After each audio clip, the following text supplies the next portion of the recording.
અમરેલી શહેરના જેસિંગપરામાં પાર્ક કરેલી LPG van કારમાં બ્લાસ્ટ. રહેણાંક મકાન પાસે ઉભેલી એલપીજી કારમાં અચાનક વિસ્ફોટ થતા દોડધામ મચી. ઘટના સમયે નજીક રહેલા 3 લોકો દાઝતા સારવાર માટે હોસ્પિટલ ખસેડાયા.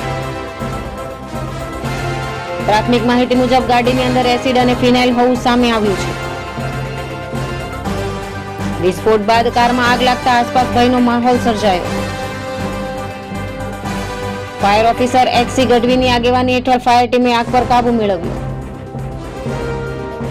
મોટી દુર્ઘટના ટળે તે માટે city police PI DK Vaghela સહિત પોલીસ સ્ટાફે વિસ્તાર કોર્ડન કર્યો.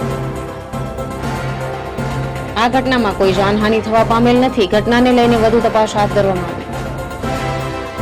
સરફરાઝ ખોખર, દ્રષ્ટિકોણ ન્યૂઝ, અમરેલી.